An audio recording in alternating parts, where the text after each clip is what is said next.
अस्सलाम वालेकुम। खबरें.net के खबरदस्त प्रोग्राम के साथ मैं हूं ज़ाहिदा राव। उम्मीद करती हूं आप सब खैरियत से होंगे जहां भी होंगे। जैसे आप सब जानते हैं हम इस प्रोग्राम में सियासी मंजरनामे पर बात करते हैं कि शहर इक़्तिदार में क्या चल रहा है। जैसे मैंने पहले भी कहा था कि शहर इक़्तिदार में क्या पूरे पाकिस्तान में बहुत ठंड है, लेकिन शहर इक़्तिदार में सियासत की जो खबरें वो हमेशा गर्म ही रहती हैं। तो 2-3 दिन पहले आसिफ अली ज़रदारी भी इस्लामाबाद आए हैं और मियां मोहम्मद नवाज शरीफ की वापसी का भी सुन रहे हैं। तो सियासत में जो एक हलचल मच रही है, कभी अपोजिशन कह रही है कि मियां मोहम्मद नवाज शरीफ पाकिस्तान के लिए वापस आ रहे हैं, लेकिन हुकूमत का बयानिया है कि वो पाकिस्तान के लिए नहीं वापस आ रहे, बल्कि वहाँ पर उनकी हालत जो है रहने वाली नहीं है। वीज़ा जो है उनका एक्सपायर होने वाला है, उनको सियासी पनाहगाह भी नहीं मिली। 3 बार का वज़ीर आज़म उनसे रिक्वेस्ट कर रहा है बार बार वहाँ रहने के लिए, लेकिन अब वो इसको कह रहे हैं कि मैं पाकिस्तान के लिए वापस आ रहा हूँ। और ये भी कहा जा रहा है कि जो बंदा अपनी माँ के जनाजे पे नहीं आ सकता वो इस कौम के लिए क्या आएगा। तो यानी कि मोहम्मद नवाज शरीफ की जो ट्रोलिंग है सोशल मीडिया पर PTI की जानिब से भरपूर जारी है, और अपोजिशन जो अपोजिशन है वो इसको भरपूर उसको जस्टिफाई कर रही है कि मोहम्मद नवाज शरीफ पाकिस्तान की आवाम के लिए वापस आ रहे हैं, महंगाई इतनी हो चुकी है, इस पाकिस्तान का मुस्तकबिल संवारने के लिए आ रहे हैं। लेकिन अब पाकिस्तानी अवाम ना अपोजिशन पर यकीन रखती है ना हुकूमत पर यकीन रखती है, क्योंकि दोनों जो है अवाम का कभी भी नहीं सोचते। वो PTI जो है अपना बयानिया लड़ रही है तब्दीली का, और अपोजिशन जो है अपने मुकदमात लड़ रही है। तो आज फिर हमारे साथ मौजूद हैं शमशाद मांगड़ साहब। उनसे पूछते हैं कि सर क्या चल रहा है सियासत में। अस्सलाम वालेकुम सर। वालेकुम अस्सलाम। सर क्या हाल है? अल्लाह का फजल करम। सर सबसे पहले तो ये बताएं कि आसिफ अली ज़रदारी शहर इक़्तिदार में आए थे, तो क्यों आए थे? खैरियत है? बिस्मिल्लाहिर्रहमानिर्रहीम। खैरियत से ही आए थे। ज़ाहिर है कि वो महकमा मौसमियात से मिलके अगले 10 दिनों का मौसम तो पता करने नहीं आए थे। हालांकि उस दिन मोहतरमा बेनज़ीर भुट्टो की बड़ी खुदा बख्श में बरसी थी, उनको वहाँ होना चाहिए था, लेकिन वो इस्लामाबाद आए। तो चूँकि सियासत के कारीगर हैं जनाब आसिफ अली ज़रदारी साहब, वो सारी शेबो फराज को समझते हैं, फिर उनको ये भी पता है कि किस वक्त क्या काम करना है। तो बाकी जो सियासतदान हैं जो उनकी चालों से घबराए रहते हैं, हालांकि मुस्लिम लीग नून जो है वो बहुत बड़ी जमात है, लेकिन आसिफ अली ज़रदारी बड़े टाइम पे पत्ता खेलते हैं। हाँ जी, ये उनके बारे में मशहूर है। और जिस दिन वो यहाँ पे आए तो पूरी मुस्लिम लीग नून और बाकी पार्टियां जो है, मौलाना फजल रहमान, उनकी नज़रें लगी हुई थी कि आसिफ अली ज़रदारी इस्लामाबाद क्यों आए हैं। तो आसिफ अली ज़रदारी इस्लामाबाद आए, फिर उन्होंने जिससे मिलना था उनसे मिले, फिर उनकी जो बातचीत हुई वो भी हुई। तो मौलाना फजल रहमान भी उन्हीं से मिलने की कोशिश करते रहे, और मौलाना फजल रहमान को थोड़ा सा फल मिला भी है उधर खैबर पख्तूनख्वा में। तो आसिफ अली ज़रदारी मिलने के बाद फौरी तौर पे वापस चले गए, फिर उन्होंने वहाँ भी जाके शिरकत की, बिलावल ज़रदारी का उन्होंने माथा भी जाके चूमा। तो यहाँ उन्होंने जो काम करना था वो करके फौरी तौर पे, उसी दिन वो काम ज़रूरी था, इमरजेंसी में आए। देखें वो इमरजेंसी इसलिए ज़रूरी है, जो कुछ किया जाता है, जो ये जलसे जुलूस जो होते हैं या बरसियाँ होती हैं, ख़ासकर सियासतदान जो मनाते हैं, वो होती तो इक़्तिदार के लिए है ना। तो अगरचे उस दिन 27 दिसंबर था, ये भुट्टो ख़ानदान के सारे लोग जो हैं वो गड़ी खुदा बख्श में थे, हत्ता कि बिलावल भुट्टो भी उधर थे, आसिफ अली ज़रदारी की भी तवक्को की जा रही थी, लेकिन वो यहाँ आए, फिर वो उन्हीं से मिले जिनसे मिलने की नवाज शरीफ को भी ख्वाहिश है। कभी नवाज शरीफ जो है वो मियाँ शहबाज शरीफ को आगे कर देते हैं, कभी मोहम्मद ज़ुबैर को आगे करते हैं उनसे मिलने के लिए। तो शुनीद यह है कि जनाब आसिफ अली ज़रदारी साहब उनसे मिले, फिर उनसे बातचीत भी हुई। तो ये बातचीत तेज़ी से आगे बढ़ रही है। आपने देखा उसके बाद जो है आसिफ अली ज़रदारी के जो लहजे में है वो काफ़ी एतमाद भी आया है, और उन्होंने एक बढ़क भी लगाई है कि मैं इस्लामाबाद और लाहौर में खैमे लगाऊंगा और हुकूमत के जाने तक वहाँ पे बैठूंगा।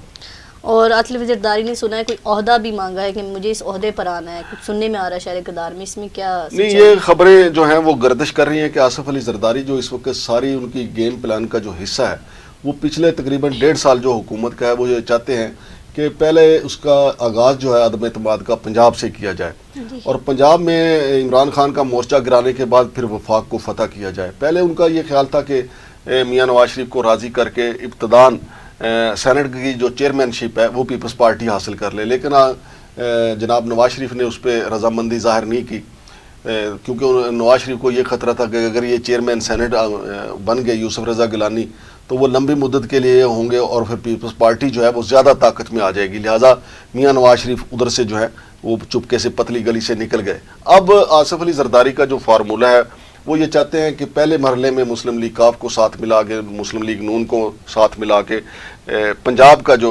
मोर्चा है PTI का उसको ख़त्म किया जाए, और वहाँ पे उन्होंने अपना पड़ाव बनाए, और वहाँ पे वो चाहते हैं कि परवेज़ लाई जो हैं वो वज़ीर आला के तौर पे सामने आ जाएं। और मुस्लिम लीग काफ भी दोनों तरफ खेल रही है, वो हुकूमत के साथ भी है اور اس وقت وہ اپوزیشن کے ساتھ بھی ہے، جس طرف سے ان کو بہتر لگے گا. لیکن چونکہ یہ تو میں نے آپ کو پہلے بھی بتایا کہ مسلم لیگ کاف جو ہے وہ دیکھتی ہے اپارے کی طرف کہ اپارے سے انہیں کیا اشارہ ملے گا. جو ہی انہیں اپارے سے اشارہ ملے گا تو وہ اس طرف چلے جائیں گے. حالانکہ ماضی میں آصف علی زرداری اور نون لیگ آپس میں ایک دوسرے کے خلاف بیانیے دیتے رہے ہیں، لیکن اب شاید ایسا لگتا ہے کہ دونوں کہیں اتحادی جماعت بن جائیں گے. نہیں، وہ یہ سیاست میں چلتا رہتا ہے. پہلے دیکھیں نا کہ محترمہ بینظیر بھٹو نے بھی مسلم لیگ نون کے ساتھ ہی میثاق جمہوریت کیا تھا. حالانکہ نواز شریف صاحب کہا کرتے تھے کہ پیپلز پارٹی کا نام آتا ہے تو میرا خون کھولتا ہے، لیکن پھر ایک وقت آیا کہ دونوں کو اکٹھے بیٹھنے پڑا. اور اس کے علاوہ جب محترمہ بینظیر بھٹو شہید ہوئی تھی تو آصف علی زرداری نے کاف لیگ کو قاتل پارٹی کا قاتل لیگ کہا تھا. تو لیکن پھر اس کے بعد آپ نے دیکھا کہ انہوں نے جناب چودھری پرویز لائی صاحب کو انہوں نے ڈپٹی وزیر اعظم بنا دیا. تو سیاست میں یہ سیاستدانوں کا کوئی حرف آخر نہیں ہوتا. کوئی ایگو نہیں ہوتی ان کی. نہیں، وہ کسی وقت بھی کچھ بھی کر سکتے ہیں. اب دیکھیں نواز جو آصف علی زرداری کی جو گیم پلان ہے وہ یہ ہے کہ وہ کسی طریقے سے پہلے پنجاب کا مورچہ فتح کرنے کے بعد وہ وفاق کی طرف پیش قدمی کریں، اور پھر یہاں پہ مسلم لیگ نون کی مدد سے اور کاف لیگ کی مدد سے وہ عدم اعتماد عمران خان کے خلاف لے آئیں. اور پھر آئندہ کے لیے وزیر اعظم خود زرداری صاحب بننا چاہتے ہیں. وہ چاہتے ہیں کہ جس طرح ذوالفقار علی بھٹو جو تھے وہ صدر پاکستان بھی رہے اور پھر وزیر اعظم بھی رہے، اسی طرح اب ان کی خواہش ہے جناب آصف علی زرداری صاحب کی کہ صدر پاکستان تو وہ رہ چکے ہیں جی، کہ مستقبل کے لیے وزیر اعظم پاکستان کا ٹائٹل بھی اپنے ساتھ لگا لیں. لیکن نواز شریف جو ہے وہ اس فارمولے پہ مان نہیں رہے. لیکن نواز شریف نے بھی کوئی شرط رکھی آنے کے لیے کہ میں آؤں گا تو اس شرط پہ واپس آؤں گا. وہ میاں نواز شریف کی شرطیں جو ہیں وہ آصف علی زرداری سے نہیں ہیں، وہ ان کی شرطیں جو ہیں وہ مقتدر حلقوں کے ساتھ ہیں.